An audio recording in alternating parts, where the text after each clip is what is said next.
అందరికీ నమస్కారం. నా పేరు కే యామినీదేవి. నేను ఏపీఎస్ స్కూల్లో 7th క్లాస్ చదువుతున్నాను.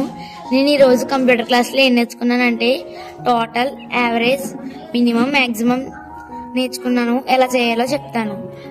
టోటల్ దగ్గర క్లిక్ చేసి ఆటో సమ్కి వెళ్ళి ఎంటర్ నొక్కితే ఆటోమేటిక్గా వస్తుంది.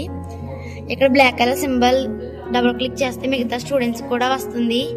యావరేజ్కి వెళ్ళి ఈక్వల్ టు కొట్టి టోటల్ క్లిక్ చేస్తే బై 6 సబ్జెక్ట్స్ క్లిక్ చేసి ఎంటర్ నొక్కితే ఆటోమేటిక్గా యావరేజ్ అనేది కూడా వస్తుంది. మిగతా స్టూడెంట్స్ కూడా డబుల్ క్లిక్ చేస్తే వస్తుంది. మినిమం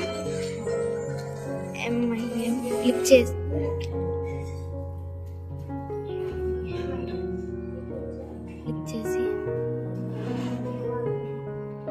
చేస్తే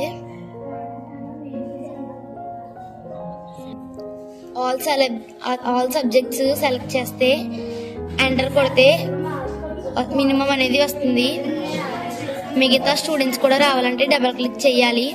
మ్యాక్సిమం కూడా సేమ్ అంతే, ఈక్వల్ టు కొట్టి MAX క్లిక్ చేసి బ్రాకెట్ పెట్టి ఆల్ సబ్జెక్ట్స్ సెలెక్ట్ చేస్తే ఎంటర్ అనేది కొడితే మ్యాక్సిమం అనేది కూడా వస్తుంది. మిగతా స్టూడెంట్స్ కూడా రావాలంటే డబుల్ క్లిక్ చేయాలి. Thank you.